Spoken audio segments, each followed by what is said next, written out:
L'Observatoire de la formation professionnelle du Québec est fier de vous présenter le contenu audio de la fiche de vulgarisation. Vous avez dit sentiment d'efficacité personnelle, comment le développer en tant que nouvel enseignant, par Nathalie Gagnon de l'Université du Québec à Rimouski.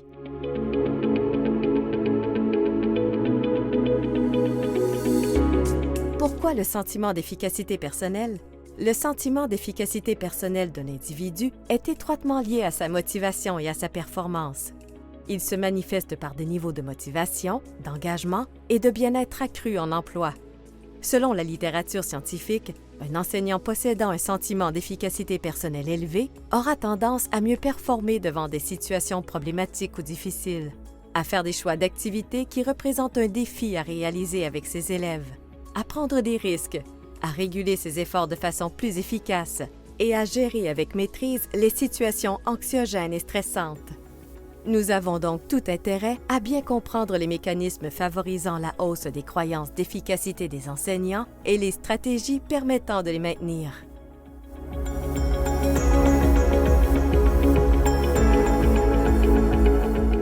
En fait, selon Bandura, 1986, le sentiment d'efficacité personnelle est l'ensemble des jugements et des croyances d'une personne au regard de ses compétences, de ses ressources et de sa capacité à réussir une tâche.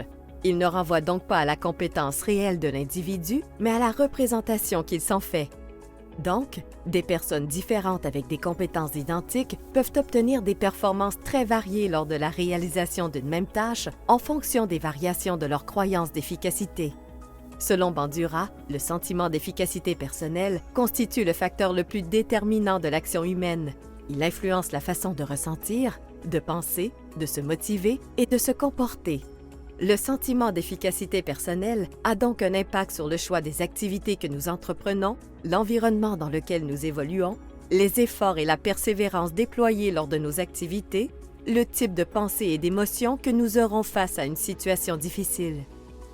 Bref, en permettant à l'individu de mobiliser et d'organiser ses compétences, de se fixer des objectifs pertinents et d'adopter les comportements adéquats dans la réalisation d'une tâche, le sentiment d'efficacité personnelle influence directement la performance au regard de cette tâche.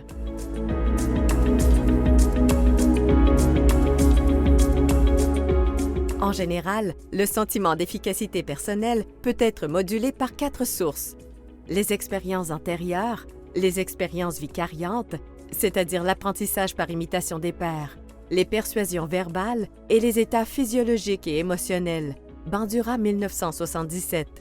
Voici un exemple de la façon dont ces sources peuvent opérer sur le sentiment d'efficacité personnelle.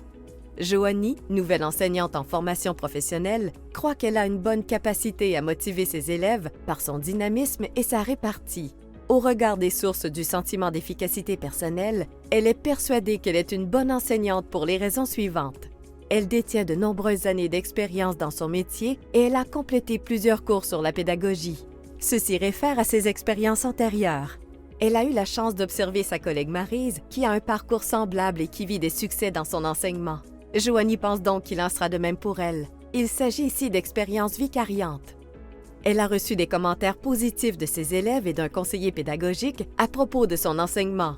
Il s'agit ici de persuasion verbale. Elle éprouve une sensation positive et ressent un stress stimulant lorsqu'elle enseigne, ce qui lui donne une raison de croire qu'elle est destinée à l'enseignement. Il s'agit ici d'états physiologiques.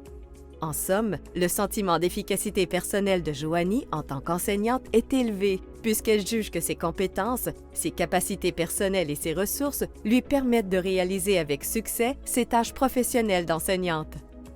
Concrètement, comment est-il possible de développer son sentiment d'efficacité personnelle en tant qu'enseignant? À partir de témoignages recueillis auprès de 22 nouveaux enseignants de la formation professionnelle, 4 catégories de stratégies ont pu être identifiées. La première catégorie de stratégie concerne la mobilisation de ressources. Pour plusieurs nouveaux enseignants, recourir au soutien des collègues enseignants est une stratégie ayant un impact considérable sur leur sentiment d'efficacité personnelle. Certains ont interpellé d'autres enseignants afin de bénéficier de leurs conseils et de leur rétroaction sur divers aspects de leurs pratiques enseignantes, par exemple en leur demandant de venir les observer en classe. D'autres enseignants font appel en cas de besoin aux personnes ressources du centre de formation. le conseiller pédagogique, les membres de la direction, l'orthopédagogue, le travailleur social ou même le personnel de soutien. Une autre façon de mobiliser les ressources du milieu est de tirer profit de l'expérience des collègues expérimentés en les observant agir dans différents contextes. Enfin, des enseignants mentionnent que de mobiliser leur ancien réseau professionnel leur permet de bénéficier du soutien ponctuel d'experts de terrain lorsqu'ils ont des questions plus pointues. Par exemple, en ce qui concerne les équipements utilisés en industrie ou les normes en vigueur dans les milieux de pratique. La deuxième catégorie de stratégie concerne le développement professionnel. Les enseignants ont également fait part de l'importance d'assurer leur perfectionnement tant au niveau pédagogique que disciplinaire. Ainsi, la formation et l'auto-formation permettent de rester près du métier enseigné et d'assurer la mise à jour de leurs connaissances. Pour d'autres, faire partie de regroupements ou d'associations dans leur métier leur permet de garder un pied sur le terrain. En plus de demeurer à l'affût des changements dans leur champ d'expertise, cela leur permet d'offrir une formation de qualité aux élèves et de mettre en contact des employeurs potentiels et des finissants. La troisième catégorie regroupe des stratégies liées au travail enseignant. Plusieurs de ces stratégies renvoient aux actions, autrement dit aux initiatives, aux interventions ou aux habitudes mises en place dans l'enseignement.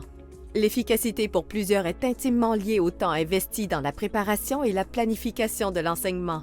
Cette période de planification permet d'anticiper les difficultés et de réfléchir aux solutions et assure la fluidité et la continuité dans le processus d'enseignement-apprentissage. L'utilisation fréquente de l'évaluation formative est aussi une stratégie gagnante.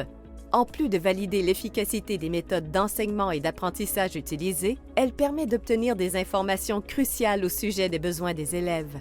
Enfin, instaurer et entretenir une bonne relation avec ses élèves est une stratégie qui permet aux enseignants de les connaître davantage pour mieux les accompagner vers la réussite. La quatrième catégorie correspond aux stratégies relatives aux attitudes et au bien-être. Dans le but de se sentir efficaces dans leur vie professionnelle, plusieurs enseignants s'efforcent d'adopter des attitudes positives ou des comportements liés à leur bien-être. Certains ont exprimé l'importance d'aborder leurs tâches avec positivisme. S'impliquer et contribuer dans les tâches et la vie de leur centre de formation est aussi une stratégie proposée. Cette implication permet de se sentir utile, valorisé et important, ce qui constitue pour certains un gage d'efficacité. Pour d'autres, donner chaque jour son 100% au travail est une façon de se sentir pleinement efficace. Pour certains, l'efficacité au travail dépend de leur bien-être à l'extérieur de la sphère professionnelle par la pratique d'un sport ou d'un loisir notamment. Ces pratiques permettent de maintenir un niveau d'énergie adéquat et de préserver un bon équilibre entre leur sphère de vie. Cela conclut cette brève présentation audio sur le sentiment d'efficacité personnelle. Pour en savoir plus, consultez la fiche disponible sur le site de l'Observatoire de la formation professionnelle du Québec.